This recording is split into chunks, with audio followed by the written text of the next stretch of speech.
Hey, been a long time, or really not that long because I posted something recently, but it's been a long time since I made a video with the intent of speaking about the topic that I was going to, which is my fault. I apologize. I don't even remember if when I made that video I even had my long hair. Uh, but oh well. This is supposed to be the sequel to the One Piece challenge that I held for myself a few months ago, probably 4, maybe 5 months ago. Those of you that saw it remember that I was not a One Piece fan, or wouldn't consider myself one at the time, despite how much I knew about it and how much I'd seen sporadically on YouTube and other video subscription sites. This is supposed to be the follow-up. In that video, I said that I would challenge myself to watch 100 One Piece episodes in a month and see what I felt about it. And then I would come back to you and give you my 2 pieces on it. Obviously, that was way longer ago than I planned. Although I did complete them in about a month. I'd say about 33, 34 days or so is when I got the 100 out of the way. And I just never got around to making the follow-up. That being said, I'm at 140 something now. I'm in the Skypea arc. That's around the general area, which I'm sure I'm at. Since then, my youngest kid has gotten into One Piece, not because of me, but because of one of his friends in school who is a fan. Which is pretty ironic and interesting and funny. But with that in mind, I still wouldn't consider myself a hardcore fan or real fan. But I did thoroughly enjoy what I saw for various reasons. I enjoyed Luffy, the character. He's interesting, and the most interesting part is how willingly he is to admit that he's flawed. During the fish people arc, I'm not going to remember them well enough for me to be able to give you the actual names.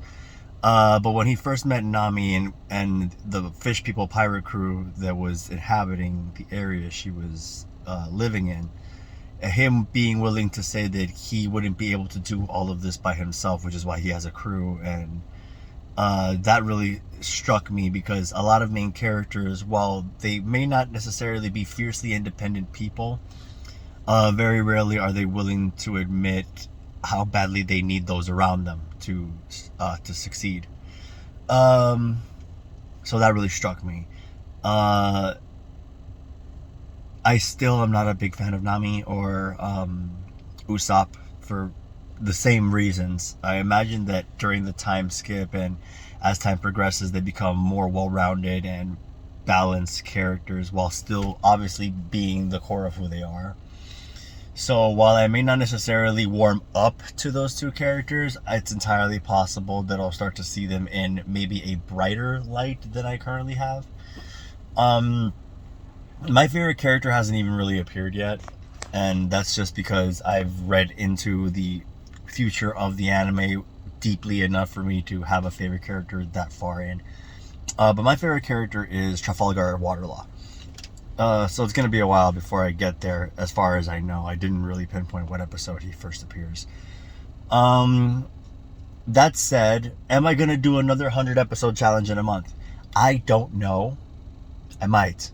I want to. Just because it's a really good way to keep myself honest and a really good way to make progress in the anime itself. I'm not sure if it's going to be this coming month. It probably will be. And if it is, then I'll make a part 3 and keep you guys posted and updated depending on how this video does. I can see the value in the anime that maybe I didn't see initially because I was seeing it at face value. And by that I mean, on top of, because I already know the story, I wasn't really going to get linear and be strict about not watching the OVAs and stuff like that. So I saw a couple of the films. I tried to watch the films at least in the order in which they were released. That way I can sort of stay as linear as possible despite jumping off of the anime train. They're really good. The ones on Netflix, the artistry was good. The fight sequences, which were probably what pulled me in the most and at first, were good. The crew, the way they evolve, the way they, in the filler episodes, in my opinion, there's the filler episodes between going from place to place and getting involved in the central problem and the central antagonist of that arc, so to speak. The filler episodes are entertaining in that they provide a lot of character development, and they show you how characters interact with each other. So far, my favorite character that has been released is Chopper, and that's not surprising. I knew that I was gonna like Chopper. Maybe I have a thing for doctors and medics, since my two favorite characters are both the ship's doctor / medic, what have you. But I can and will say is that now I'm probably committed to trying to watch as much of it as possible. I'm not sure if I'll be there when it ends. I'm not sure if I'll be there for episode 500, even though I'm challenging myself to get to at least episode 250 or so. But what I can say is that a lot of animes who've had enormous catalogs, or that is episode heavy storylines, have been like this. With Naruto, I watched the entire first half, and then to finish Shippuden took a lot of effort because they had fillers, and that takes a while and it wears away on my patience. Bleach was the same. When they got to a certain point, I sort of just like dropped it, thinking I wasn't gonna get caught up, and when I finally finished the anime itself, I was like, well, that's where I stopped because Aizen's been defeated, and I really didn't think that I was gonna like the whole thousand-year blood war, if that's what the name is, the story with Yavach in it, and I don't even know if I pronounced that one correctly. Apologies if I did. But yeah, when they get really up there in the numbers, I wouldn't necessarily say that I get bored and I drop them, but I can confidently say that it becomes a sort of test of endurance that I don't always have the patience for at that moment. But if it's worthwhile and I like the way the story's going, I usually tend to pick it back up, which I think, in fact, I'm almost absolutely certain that that's what's going to be the case for One Piece. I mean, if only for me to be able to get and progress far enough for me to see Ace's death. I mean, I was gonna not spoil it, but it's been so long, I'm the only person who hasn't seen it yet by now is me. So I want to get at least far enough to see Waterlaw get introduced, see Ace die, see that first Red Hawk get thrown. Really looking forward to that one.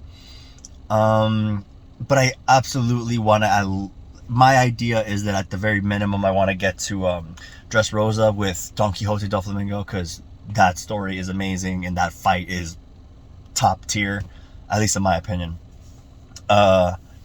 So I plan to get there at least. What else?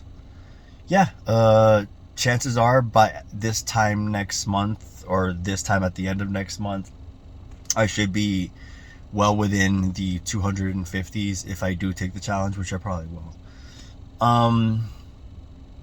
Other than that, just thought I'd give you that update because I owed it to you. I gave you my word that I would post it, and at first I wasn't sure if I really wanted to because it'd been so long. But yeah, I wanted to hold myself accountable, keep my word, stuff like that. Plus, my girlfriend's little brother, who is, he's an adult. He's just her little brother. He got back into it after me talking about it, my kid talking about it, relaying, where we were in the story over the couple weeks. He got back into it, so I guess I'm having an effect. Not necessarily a big one, but I'm affecting those around me by, mentioning that I'm rewatching it. A couple of my friends who were really big into it also saw the video and they spoke to me about the hype. I guess I'll catch you in another 28 or 30 days. Be good and stay tuned.